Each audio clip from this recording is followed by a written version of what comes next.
अस्सलाम वालेकुम।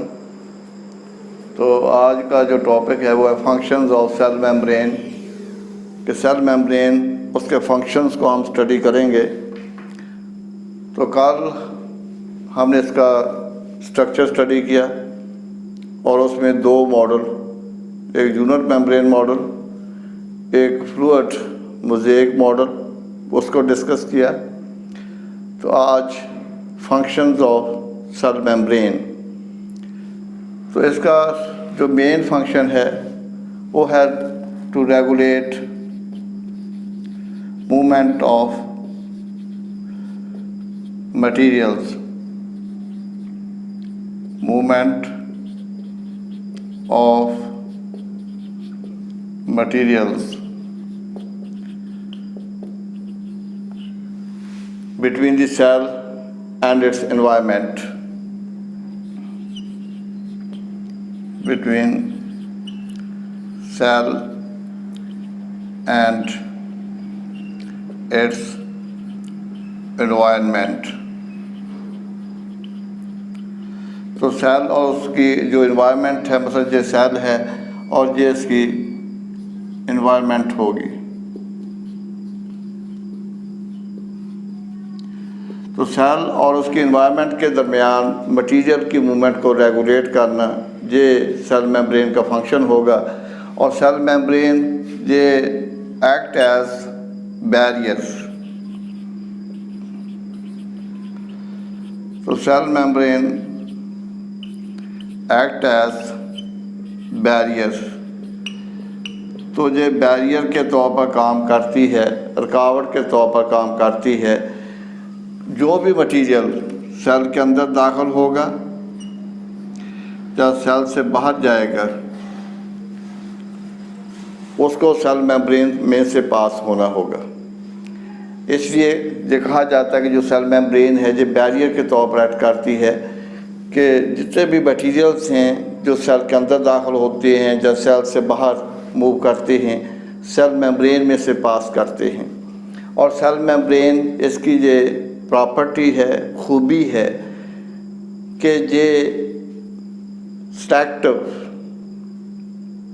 सब्सटेंसेस को पास होने देगी, यानी कुछ सब्सटेंसेस को ये पास होने देगी और कुछ सब्सटेंसेस को पास होने नहीं देगी, जिसकी वजह से इसको सिलेक्टिवली परमिएबल मेम्ब्रेन भी कहा जाता है। Selectively permeable membrane, selectively permeable membrane भी इसको कहा जाता है। या इसका एक और नेम भी है, वो है differentially permeable membrane. Differentially permeable membrane, differentially permeable membrane भी इसको कहा जाता है। Differentially permeable membrane. अब सिलेक्टिव जो सिलेक्शन करे और डिफरेंशियली जो डिफरेंशिएट करे, जो तमीज़ करे कि कुछ को पास होने दे, कुछ को पास होने ना दे, जिसकी बिना पर इसको सिलेक्टिवली परमिएबल या डिफरेंशियली परमिएबल कहा जाता है। परमिएबल मेम्ब्रेन उसको कहा जाता है जो तमाम मॉलिक्यूल्स को, तमाम मटीरियल्स को पास होने दे, उसको परमिएबल कहा जाता है। तो सेल वॉल परमिएबल होती है, जबकि सेल मेम्ब्रेन ये परमिएबल तमाम के लिए नहीं होगी। कुछ के लिए परमिएबल होगी, कुछ के लिए नहीं होगी। अब ये जितनी भी ये मूवमेंट हो रही है, ये मेम्ब्रेन में सुराख होते हैं, पोर्स होते हैं, तो पोर्स की मदद से ये मूवमेंट होती है। और ये जो पोर्स होते हैं इन पर चार्ज होते हैं, फ़र्ज़ करें इस तरह से, इनको चार्ज पोर कहा जाता है।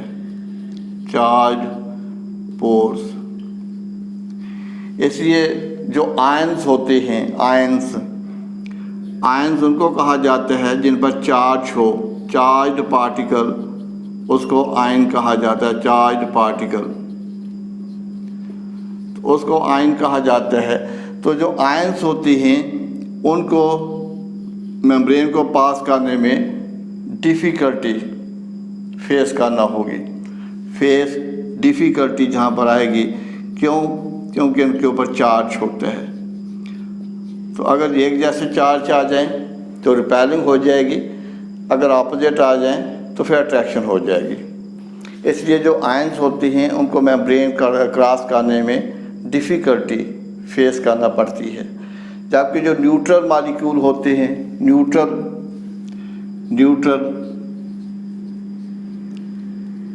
और स्मॉल मॉलिक्यूल्स होते हैं, जैसे गैस मॉलिक्यूल हैं,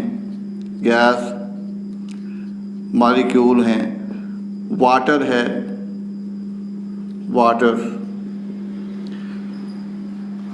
और ग्लूकोज है, ये आसानी के साथ पास हो सकते हैं। तो न्यूट्रल मॉलिक्यूल और gas molecule, water molecule, glucose के मॉलिक्यूल स्मॉल होते हैं, तो ये आसानी के साथ सेल मेम्ब्रेन को क्रॉस कर जाते हैं। और जो लिपिड सॉल्युबल होते हैं, लिपिड सॉल्युबल,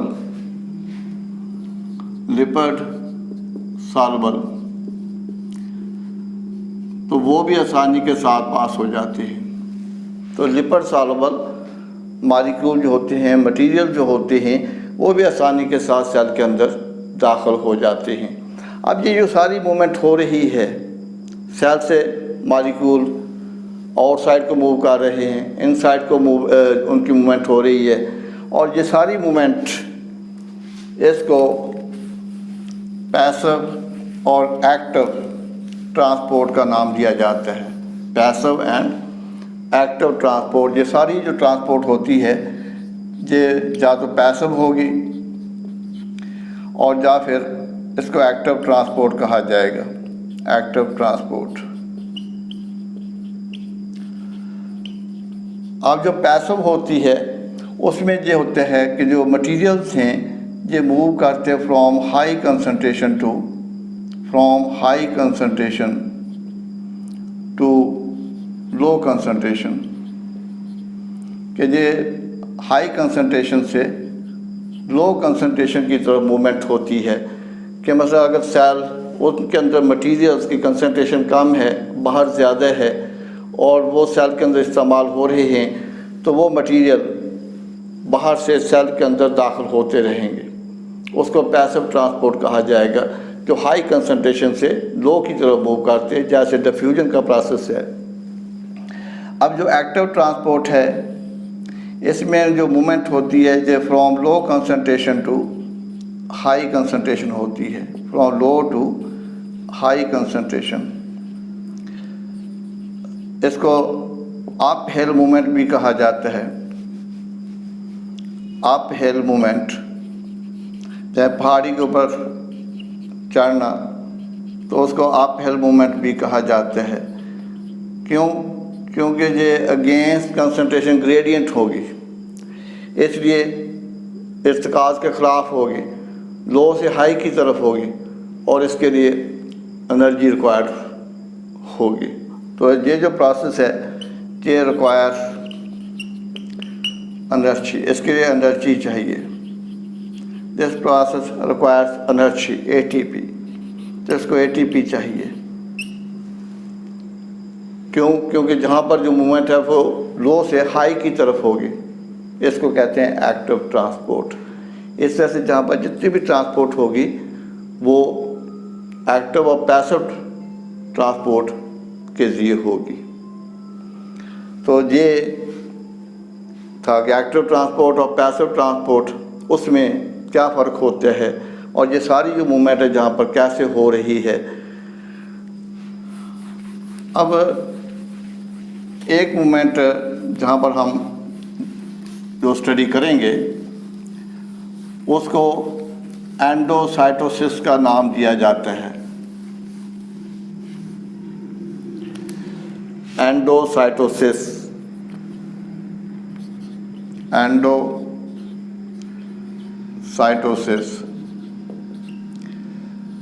तो एंडोसाइटोसिस में ये होता है कि intake of food materials, intake of food materials by enfolding of cell membrane, enfolding of cell membrane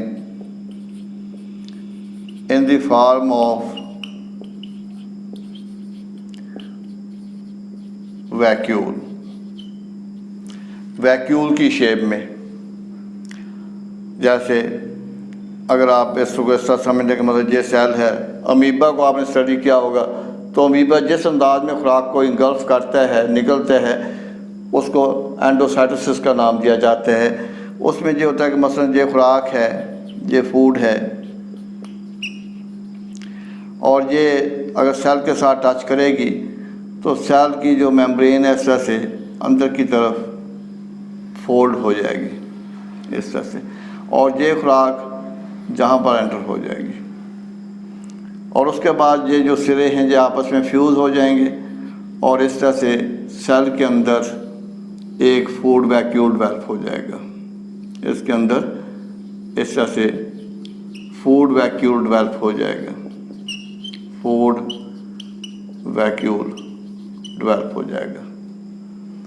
अब इस तरह की जो इनटेक ऑफ फूड मटेरियल होगी उसको एंडोसाइटोसिस का नाम दिया जाएगा। पहले जो आपने एक्टिव ट्रांसपोर्ट को स्टडी किया, पैसिव ट्रांसपोर्ट को स्टडी किया, वहाँ पर मेम्ब्रेन में जो सुराख होते हैं, पोर्स होते हैं, उनके ये मूवमेंट होती है। लेकिन ये मखसूस टाइप की मूवमेंट है जो कि सेल मेम्ब्रेन के अंदर की तरफ फोल्ड करने की वजह से होती है, तो उसको एंडोसाइटोसिस का नाम दिया जाता है। एंडोसाइटोसिस, इसकी फिर आगे इस तरह से 2 टाइप्स आ जाती हैं। एक जो उसको कहा जाता है